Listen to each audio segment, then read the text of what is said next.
The Immortals, absolutely powerhouse troops, dishing out a load of damage which is doubled when in their home kingdom, can rip through your team, wrecking them in absolutely no time at all. So what is a good way to fight these things? Well, there's a couple of ways which render them pretty much absolutely useless.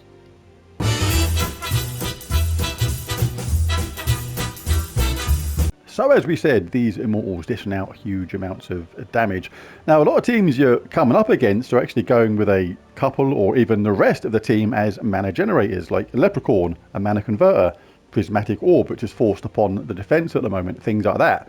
All in a bid to get these Immortals charged up as quickly as possible and unleash their huge damage potential. But that means that if we can reduce their power to virtually nothing, then they're going to be dishing out nothing in a way of damage, therefore rendering the rest of the team kind of useless at the same time. There's one troop and one weapon we can use to this to great effect. Ooh, let me grab my goldy stuff first. Thank you very much. Let's see what I get. 33, not bad. One of the things I really like about this game is the way that certain troops just get better as the game evolves based on certain things. Take for example Voice of Orpheus, long time ago considered a really bad mythic, dealing a low amount of damage to an enemy boosted by all ally mana, has the cleanse and gives all other allies 5 mana, but it's not very good for a mythic, until Elementalist class came along and he was the perfect counter. Impervious means he's just immune to all status effects, so wasn't affected by the effects of the Elementalist class, and Adagio means all you had to do was collect a yellow to cleanse the rest of your team off. Really good. Obviously, Wand of Stars has came along since then, making him less important, but the point is, it's still there. Now, onto my Immortal killer. Now, this troop, Ulor, is, for me, seriously underrated. Not only is he really good against those book teams, because of the way he eliminates attack from the first 2 enemies, and magic from the last 2, as well as that mana drain, but also this freeze and verify a random enemy when matching blue gems.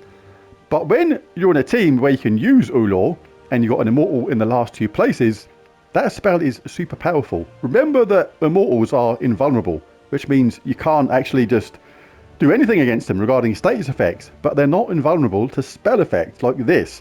And taking away that magic from the last 2 enemies, if an Immortal is there, is going to just make them massively more powerful. In a lot of cases, make them almost useless on a single cast if you have this on a reasonable amount of magic.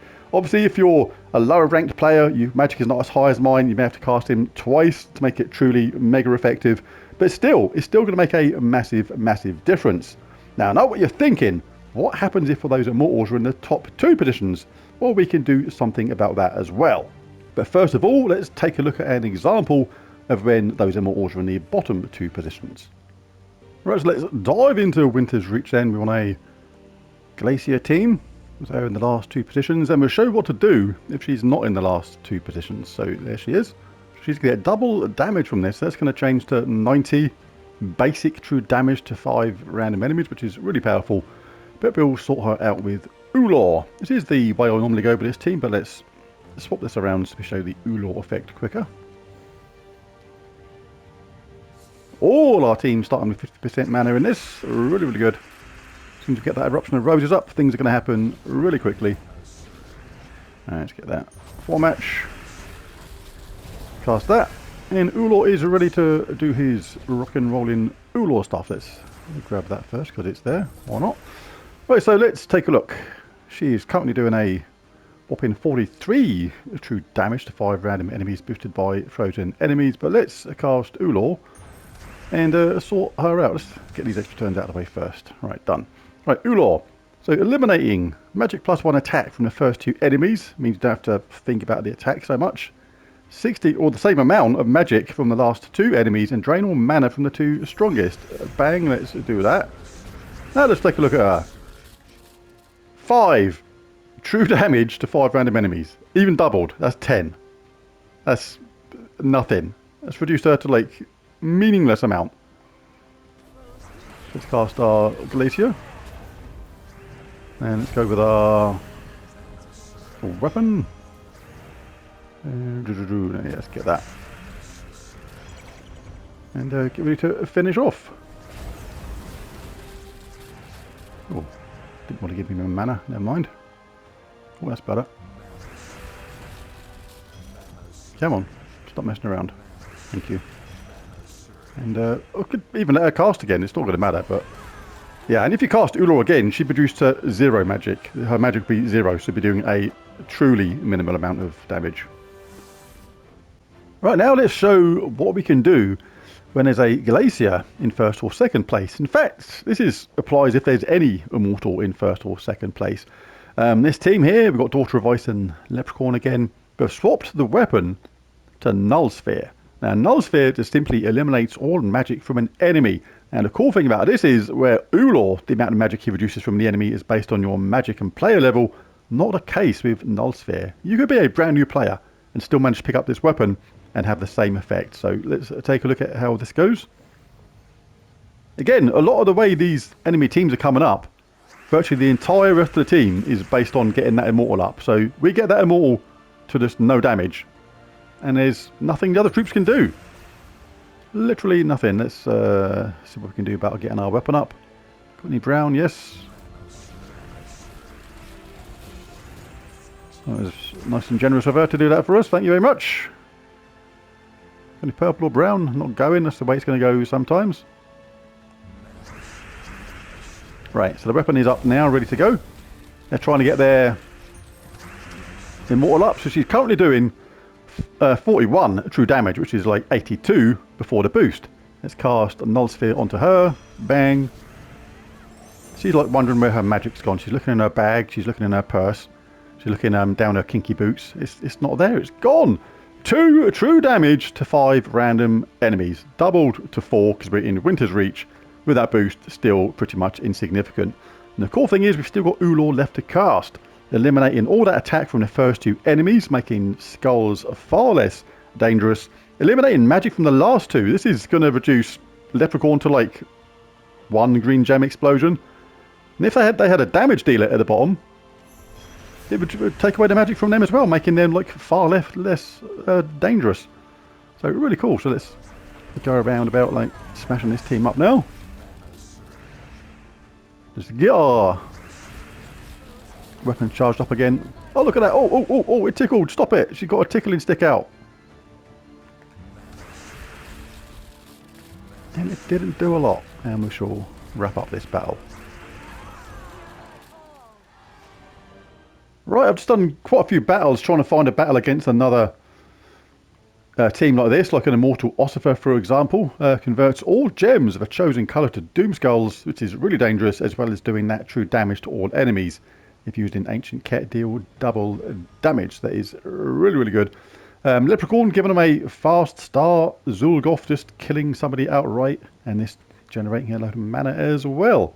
So Ulor in a team like this will eliminate that attack from the first 2 enemies, which is going to reduce any damage from skulls if they even get to cast this. And it's going to reduce Leprechaun's explosion of gems down to like 1, which is really cool. So let's see how this goes. If we get some purple straight away for our Leprechaun, we are absolutely flying, and that is not a bad start at all. So let's cast our Thrall. There we go, Ulor's up straight away. Let's not hang around, let's cast this absolutely straight away. So let's look at that, 33 true damage to all. Exploding 20 green gems, and not anymore, you're not. No magic, but dealing 2 true damage to all. Leprechaun now exploding 1 green gem. We've taken away all this attack. Look at Zulgoth, 16 skull hit. Ludicrous. A good way for us. Someone's already dead. If you want to cast that again, if you want to do even more effect, because obviously it's based on your magic level, how much that does, you obviously can do. But yeah, so pretty cool troop is Ulor. And let's get this team wrapped up. Yeah, look what you're doing, not doing anything. In fact, you can get nearly beaten up by Thrall.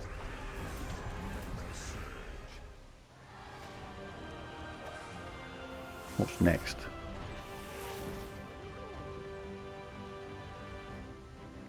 I mean, anybody that does damage to all or scatter damage is going to be massively reduced in power. But this is a good one. This is a tricky team. Look, Prismatic Orb, Diamantina, loads of damage, Grey King, loads of true damage, Mana Drain, Silence, Freeze, Leprechaun, Fast Start. Let's see how we get on against this.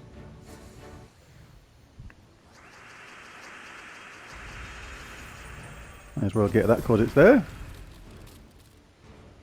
It's going to be Thrall face ready to go. Might as well get that and all. Alright, let's get our Ural up, hopefully. See, they chose not to cast their Leprechaun again. That was a mistake, because look, the cool thing about Ural is, I'm glad that somebody just got killed then, is it affects more people now. Because the way it eliminates 50 attack from the first two, these two now, the first two, because the first one obviously been killed. And magic from the last two remains the same, and drain all mana from the two strongest enemies is going to vary. But yeah, look, we've now like reduced the Grey King just to 9 true damage. Absolutely useless.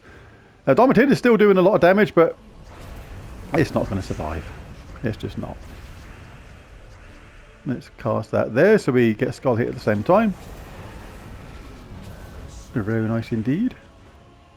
Yeah. Ulor. Very cool troop indeed. Right, anyway, there it is. There's the video. If you enjoyed it, found it useful or helpful, it'd be really cool if you bash that like and subscribe button. It really does help. But most of all, thanks for watching. I'll catch you again next time. Bye for now.